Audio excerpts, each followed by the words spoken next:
Thank you for Patreon now for donating to the Patreon. Hey guys, it's Maniazo back in Cardfight Vanguard deck profiles. Because you don't have to like, subscribe, and let's get one start, shall we? This time we have the very last deck profile of the Set 13 / Lyrical Monasterio Set 4 season, and that is Lyrical Monasterio Set 4 Acestus. So, Kairi, basically. Now, Kairi is the deck that, I used to like a lot because, I don't know, I just like the theme of Lyrical Monasterio's mermaid idol, and then since she was the mermaid idol, obviously, I just kind of followed that, except the thing was, personally, I didn't like the way I played Kairi. I always made so many mistakes, I never felt like the timing was right, Aerith was the bane of my existence, and for some reason, with this new version of the deck, it just feels so much more me. Like, I can just play the deck now without thinking. Like, it's an extension of myself. So, let's go and get the deck profile started, shall we, and see what we got, because after this, I don't have to record a deck profile for a while. So, yeah, let's go.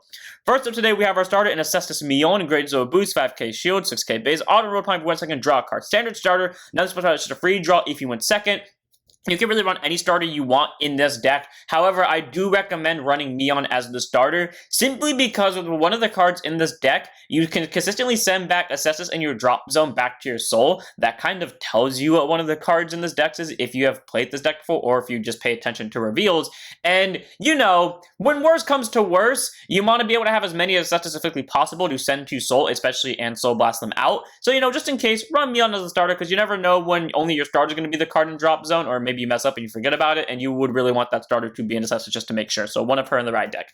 Then we have our triggers. First, we have our over trigger and Mysterious Twins, Romia and Rumia. Great Zoe Boost, 50k Shield, 5k Power, over trigger, move over trigger in your deck. We're going to reveal it as a trigger, move that card, draw a card, choose on mutes. It gets plus 1 for the turn, and if you reveal it during a judge check, activate its just effect, which you get during this fight, you get during your turn. All your rear guards get plus 10,000 power. All around, pretty solid, because, you know, check it offensively or defensively. Free million, free draw, your opponent is by any fact not touching you that turn, or your opponent is probably letting that attack go through unless they PG it. However, if you drive check this, your entire board except for the Vanguard gets plus 10,000 power for the rest of the game as long as it's on your turn. Now that, especially in an attack deck, in a deck that attacks 5 times, does a lot. Like, think about that for a second. Like, even if it wasn't 5 attacks for the deck, it would still basically make every rearguard column plus 20 and the Vanguard column plus 10. But with a deck that genuinely does get 5 attacks, and then on top of those 5 attacks typically come with an extra 5 to 10k per column, yeah, that's pretty much a game. Your opponent's basically going to be dropping the same amount of hand cards that they are when they're dropping as Bastion Prime. That's pretty much what this deck is. This is the girl version of Bastion Prime. Anyways, Romeo and Rumia are very solid overs. You can run Valna and or Sporia for more consistent multi-attack or more consistency overall, but when push comes to shove, I guarantee you this will probably have more output in terms of aggressive power than the other two do. So one of Romeo and Rumia in the deck, just nice to have as the over. And we have our normal triggers. First, we're on 3 copies of Snowskip Halavi. Great Zoe Boost, 15k Shield, 4k Power, contains Guard Circle. If your opponent's Vanguard's a grade 3 or greater, she gets plus 5,000 Shield. And she's a front trigger, so, you know, being able to increase the front row's power by 10,000 is really nice to have, not to mention the fact that she's also a 20k Shield, which, again, is very nice to have. And I'm not noticing the double space between Is and Vanguard, and it's bothering me never living. Oh, it wasn't double space. Okay. Anyways, being a 20k Shield is nice to have, and also being a front trigger, which, again, in a 5 multi-attack deck is very helpful. It doesn't do much when you're on OG Kairi, because the thing is, she bounces before the drive check, but she only calls after the drive check. But I mean, you know, she still benefits you if you are on live, and even on regular cards, she still benefits you. So 3 of Palvi, very nice to have. And then we have 4 copies of Transparent Snow Covered Night Bear Toy. She is pretty much the draw trigger version of Palvi. Great Zoe Boost, 5k Shield, 4k Base, draw trigger, Guard Circle, opponent's Vanguard's a grade 3 or greater. She was 5,000 Shield. So cool. 10k Shield, it literally has the exact same skill as Palvi. The only downside is she has less shield overall, but she does help increase the hand, and when you're trying to draw to the grade 4 quicker, or maybe draw Persona Ride if you don't want to use the grade 4 of that game for some reason. I mean, I know there's some games I don't want to use the grade 4. Not because the grade 4 wouldn't be better, just because I want to use the Persona Ride skill more often, you know? So, I mean, you have to draw off for that. But then also, again, it's a 10k shield, so when push comes to shove, it's an extra shield that may carry you into the end of the game. So, 4 Bear Toy, all around very solid, and yeah. Then we have 4 crits in Acestus Misa, so Great Zoe Boost, 15k shield, 5k power. You know, nice crit. I'm now realizing that as I go through this, this was the last line I think Bushy made that had the this was the last deck that Bushy made that had the full Legion art, where they had the full ride land on top and then they had like the triggers and the starter on bottom. Yeah, this was the last deck that they did that for, because I mean technically Bav has it, but Bav has it for the arms and I feel like that doesn't count. So yeah, anyways, Misa being a crit is nice to have. You can run Edwidge if you're worried about soul, but I mean I run Misa because of that reason alone, the art thing, but also she fits the thing because she's an Assessus, so Great Zoro boost 50k shield 5k power. And then we have 4 Assessus Kanami, Great Zoro boost 50k shield 5k power, standard heal, nuts about it. Literally she's here for the same reason Misa is. You can really run any heal you want, but I mean I wouldn't say counter heals though, because again, that's a personal thing. As I keep always mentioning it, that is a personal thing. You can run counter heals if you want to. I just don't like them because I feel like they're fluctuating 10 to 25k shield, as like, even though every deck has something that pretty much procs off those 10 to 25k shields, in every other situation where those things don't come up, they are 10k shields. I'd rather have that consistent 15k over the fluctuating 10 to 25, but I mean, play what you will. I'm going to play this because it fits me. Then we move on to our grade 1s. First one, 4 copies of Conspicuous Anxiety, Kadiada. I don't know why I can't say that name now. Grade 1 boost 5k shield, 5k base. Auto when she's placed on rear guard circle. If you have Vanguard, that's the card name. She goes plus 10,000 power for that turn. So, 15k for free is nice. I was originally not going to run her. And then I remember when I was building this deck, I immediately flashed back to my matches against whatever her name was from Deer Days. The girl that used Assessus. I don't know why I'm blanking on her name so much, even though she was literally my rival. But I remember how every time she would play this card, like the anxiety in mine would spike because that 10k screwed me over so many times. So for her, I've learned from that character, and she is very useful for that 15k little push, especially at the end game where she basically turns into a 20k on live. So 4 of her.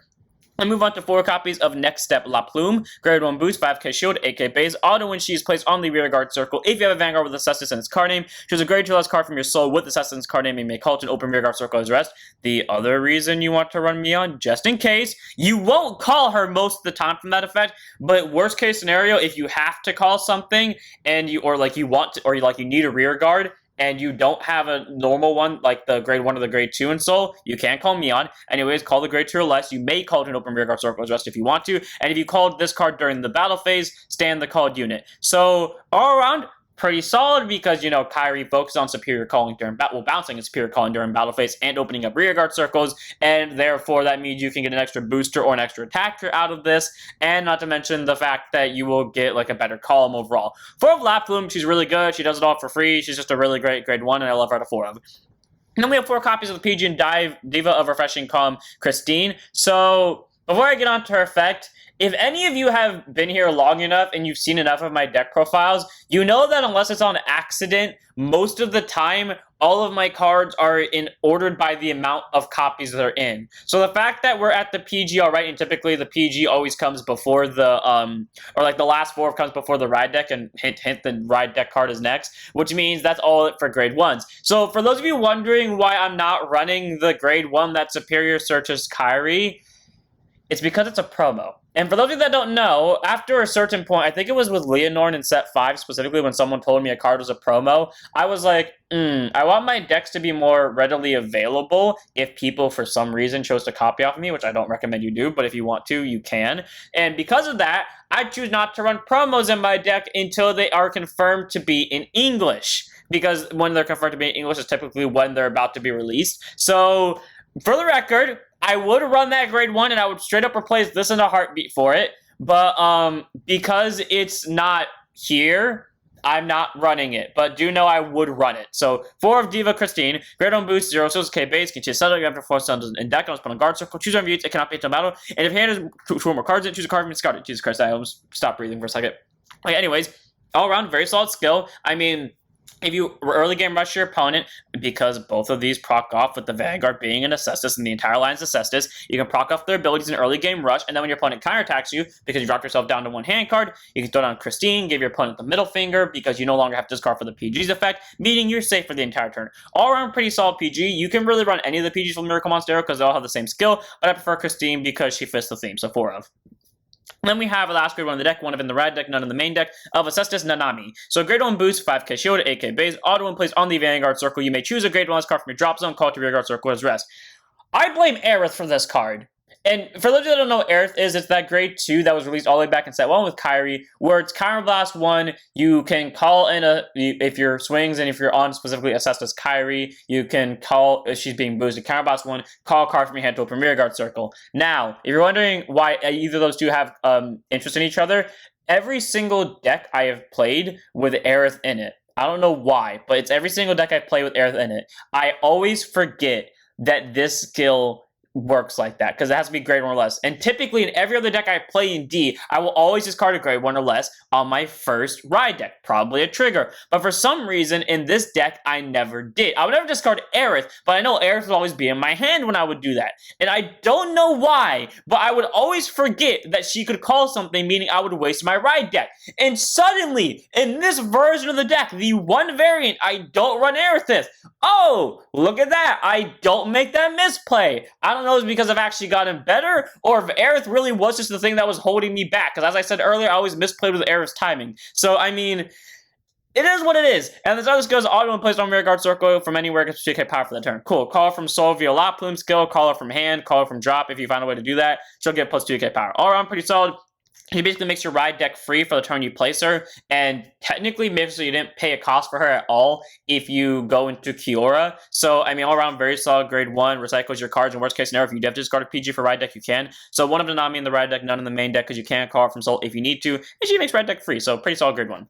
Then we have our grade 2s, 2 copies of Distinct Word Sense Floor. Okay, before I get on to her skill, earlier when I said I would replace 4 copies of her for Jasmine, I kind of lie. I mean, you replace 2 copies of her for Jasmine, and then the other 2 copies come from Floor. Okay, we're all caught to space. Now into Floor skill. Grade 2 of 5k shield, 6k base. Auto when she's placed on the Rear Guard Circle from hand, reveal the top card of your deck. If it's a non-grade 2 unit card, call it to open Rear Guard Circle, and if you do not call a card, you put the reveal card to bottom. So, basically, as long as it's not another grade 2, because there's no other, there's no other non-unit cards in the deck, so as long as it's not a grade 2, you're fine to call it to rear guard. The only thing is that, it has to go to open, so if you don't call it to open, it goes to bottom. But the reason why Floor is here, even though she is kind of gimmicky, and people that have played Magnolia and Bastion would say that this isn't good, because, the standard option of flipping over cards is most likely going to be something you don't want. Yeah, that's the case for Floor too.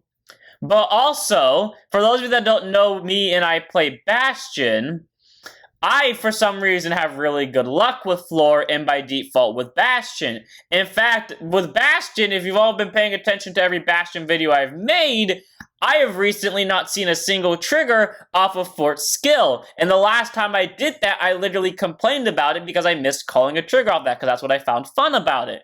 Floor, on the other hand, yeah, Floor is still in, the sense of fluctuating with Fort and, being useful, but, man, when she calls something that's useful to me, she calls something that's really useful to me. To a Floor, when she chooses to work, she works really well. That's all I can say, and she does it for free. And she also won me a game in real life, because she works during the battle phase, so to a Floor. Then we move on to our grade 2s. Run 4 copies of Looking Up Pranks Azumi. Grade 2, Innocent 5k shield, 10k base, auto rear guard. When your Vanguard with Kairi in his card name attacks, regardless if it's alive or OG, counterblast 1 to bounce her to the hand, and then choose up to 1 Looking Up Pranks Azumi from your hand. Call to an open rear guard circle, and if you call a card, choose on Vanguard, so it's 5,000 power for that turn. All around, pretty solid. I did not realize I had to call herself. I thought I had to not call herself. I mean, either way, it's fine, because it bounces herself, and then immediately calls it back. So it's fine, I guess. But, cool. 15k, where, now that I'm thinking about it, since it actually calls itself, if you stand the Vanguard somehow, and the Vanguard swings again, you can then just use her skill again, because that's not a once per turn. I'm starting to see where Bushy's going to make the Kairi's next support, because that seems like a very obvious path. Unless they give us an alternate grade 3/grade 4 Kairi that does restand herself, then in that case, because it does say any Kairi. But cool. Bounces itself, calls itself back probably to the same circle that it was at, and then gets plus 5,000 power, and if you're on live, well, it's a 20k. So 4 of Azumi, just very solid grade 2, allows for more multi-attack, and honestly, what's luck about her? Easy 4 of. Then we have 4 copies of the thing that makes the Persona Ride Kairi much more better. That's not how you would describe that, but I don't care. And that is Soaring Bubble Penelope. So, Penlop. Not Penelope. Grade 2 set 5k shield, 10k base, can use rear guard circle during your turn. If you have a grade 3 or greater Vanguard with Kairi in its card name, 5,000 powers added. So 15k. Cool. If you Persona Road, meaning you're on the grade 3 Kairi, 25k. If you placed her this turn and you're on live Kairi, 20k. All around pretty solid. And then auto rear guard once per turn. When your other front row rear guard is returned to the hand by the ability of your grade 3 or greater Vanguard with Kairi in its card name, thankfully the grade 4 can bounce. Soul Blast 1 to stand all of your rear guard in the same column as this unit, so herself included. And then your Vanguard's at grade 4 or greater. I'm sorry, what? Okay, so note to self, but she's probably going to take that into account later. All your front row units get plus 5,000 power for that turn. And this is why I don't run Valsplin. Because this was actually the deck I was going to run Valsplin in originally, because the deck kind of does want to, like I said, I do want to end up playing Acestus Kairi more often than I play live. Not because I think Acestus is better than live, it's just that I want to be able to play the Persona Ride one more, because again, when I first played the deck, I would have misplayed with her skill a lot, and then it was in Deer Days I actually started playing the deck properly, again, Aerith aside, so, you know, I do want to be able to play the Persona Ride unit a lot more, just so I can feel better about myself, pretty much, but, you know, cool, she works on both, and, you know, being able to stand herself while Kairi is calling, while the grade 3 is calling to another column, or just while live bumps up another column, just makes herself better, especially because she ends up standing herself and giving numbers to that same column. Like I said, Kairi is literally just the female version of Bastion, because it just does the same amount of attacks, just with technically less numbers, but 4 of Pelop, like very solid grade 2, 15k on either of the Kairis, and literally on either of the Kairis, Soul Boss 1 stand a column, 4 of. Then we have our last grade 2 in the deck, one of in the ride deck, none in the main deck because she is callable, and that is Acestus Kiora. Grade 10 set 5k shield, 10k base, auto Vanguard circle. When she attacks into anything, whether it's Van or rear guard, choose a rear guard and you may return it to your hand. And then it continues rear guard during battle. She is boosted, she gives 5,000 power. Okay, so, you know, typically your called target from La Plume, depending on the situation, like if you have space for an extra swinger, that's where you call Kiora. If you don't have space because either these two or one of the grade 3s is taking up the front or rear guard, then you typically call Nanami, and if for some reason you have access to neither, again, Mion is an option, but mainly for her first skill, that is used for whatever you discarded from Nanami, so, you know, the PG or trigger you used for her cost for ride deck, you would then just swing with Kiora to bounce it back to hand after it boosts her, or after it boosts her rear guard, which again, is why Floor is useful, because Floor happens to work really well on that turn, because she can call anything regardless of what grade it is, regardless of what grade your Vanguard's at, so just saying. Also, she can call a grade 3, which can then be bounced by Kiora, which happened in real life, by the way. I'm just making points that Fuller is here for a reason. She's not just here because I want her to be here. So, one of Kiora in the ride deck, all around pretty solid. She can call herself, well, she can't call herself from Soul, but she can be called from Soul. So, if you want that 15k, it's useful. And then also being able to bounce her rear guard and basically make ride deck free for Nanami's turn is great. So, one of her in the ride deck. Then move on to our grade 3s. 3 copies of Bashful Striver Kinky. Grade 3 10 Persona 13k base. Auto when she's placed on the rear guard circle. By choosing a grade 2 less normal unit with Assassin's card name from your drop zone, you may put that unit into your soul. And if you do counterblast 1, she'll get plus 10,000 power for the turn. So, thanks to the addition of this, your CB does kind of have competition now for multi-attack, because this gets multi-attack, this gets numbers. But, it is recycling souls, so you have less problems with Penelope and this thing, or Kairi, eating away at each other. But also, this is the thing I was talking about earlier with Mion, where, again, you don't have to run Mion as the starter, but it's best to, since it gives you more options for both Kiki sending stuff back to Soul, so you have more Soul Charge targets, but B, La Plume, so if worse comes to worse, and you are really eating away at your Soul, and you misplay earlier, you can at least call out Mion from the Soul, so there's that. So, 3 of Kinky, just a very solid grade 3, that worst case scenario is a 23k beats deck, there's that. Then we have our last grade 3 in the deck, 2 of in the main deck, 1 of in the ride deck of Acestus Kairi, grade 3 10 Persona 13k base, auto Vanguard circle when she attacks into anything, whether it's Vanguard or rear guard, Soul Boss when she chooses 2 of your rear guards and bounce them to hand. And again, typically where Floor comes in useful, because, like, say for example, I did drop a PG onto the rear guard for the cost of Nanami, and then, you know, obviously card it back. By the way, this is that scenario I was talking about where Floor won me that game, and then that game I was planning on obviously bouncing the PG with Kiora, but then I called Floor, and Floor flops the Persona Ride, I called the Persona Ride, swing the Persona Ride, swing the Cure, bounce it. You see the point. When next turn comes around, since the PG didn't die, I can then go into Kairi, I can then swing with Kairi, get floor back for either PG fodder or doing it again next turn, get the PG back, and then, you know, everything kind of works out. And then her second ability is Auto Vanguard, and then battle she attacked into anything again, Vanguard or Rearguard. If you Persona Road that turn, you have to 2 cards from hand, call into Rearguard circle in different rows. Sadly, not different columns, because then that means you'll be able to get 5 attacks. She only allows you to get 4 attacks on her own. But that basically means the big column, or the column that you call to, because you're probably going to call into the same column, is going to be really big. And the thing is, with Penlop over here, if you read her skill closely, this effect activates regardless of what grade the opponent's at. I mean, this part of the effect does too, but I mean, you're probably not going to be at grade 4 without the opponent being a grade 3. But this effect can proc off when your opponent's at grade 2. Meaning now when your opponent's at grade 2, you can still get 4 attacks.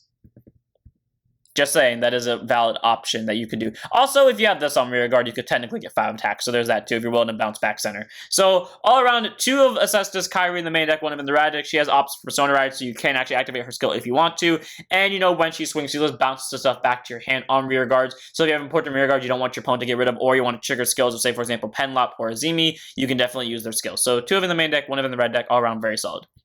And then we have our last card in the deck, 3 of Acestus Live Kairi. So, in my experience, you only need 3 of them, because you will see them more than often enough. But also, again, personally, I am actively trying to ride the Persona Ride more often than I am live, just because, again, I want to be able to play the Persona Ride more personally. If you really don't want to, for fair reasons, you can just up her by 1, but, like, quite literally, I draw her every single game. You don't need to up her by 1. 3 is more than enough in this deck, but if you really want the extra 4th copy, you can. But, you know, again, you're probably going to ditch Floor and this thing down later when Jasmine eventually comes out. Anyway, skill of Acestus Live. Grade 4 triple drive, 13k base, continues Vanguard Circle, all your rear guards place this turn, get plus 5,000 power. Doesn't matter if it's battle phase, main phase, doesn't matter whose turn it is. If you place it during your opponent's turn, they'll still get 5,000 power, if only to equivalent to shield 2. But, yeah, so 28k, possible 20. They can be placed from anywhere, by the way, hand, soul, rear guard, no one cares. 20 to 30, depending on her skill, or 25, possibly 35 if you actually have Jasmine to trigger the Persona Ride. 25, 20, 11, this would be 15, this would be 11, this would be 13, this would be 20. You get the point. Like, an extra 5k to everything that... So worst case scenario, if you have to bomb rush triggers, it's probably going to work. I've had to do that once, and it was a really funny play, and it worked out. And then other skills, Auto Vanguard. When she attacks into anything, whether it's Vanguard or Rearguard, if you have a soul card with Kairi in its card name, literally by having this in the red deck, that's guaranteed. Choose up to 2 cards from your hand, or sorry, choose up to 2 of your rear guards, bounce them to your hand, then choose up to 2 cards from your hand, call them 3 rear guard circles that don't have to be open. They can be open if you want them to be, but you can just call them to any 2 rear guard circles. But you're most likely going to bounce 2 rear guards that have already attacked, and then bounce them, and then call them back. But thanks to Penlop over here, you can just bounce a column, call that column, give that column 10,000 power, 5k for each, and then just use Penlop's skill to stand herself in the unit in her column, and again 5k each. So, or not 5k each, but 5k to the front row. So you get less numbers technically out of the Penlop play, unless like you have her on board. In that case, you just call them to back row and you get them a bunch of numbers. In that case, this card becomes really useful. But and so does Laplume over here. But point is, just all around pretty solid. Gets multi-attack for free. Gets numbers for free. Everything for free. There's no reason not to run this thing at least a 3 of. So yeah.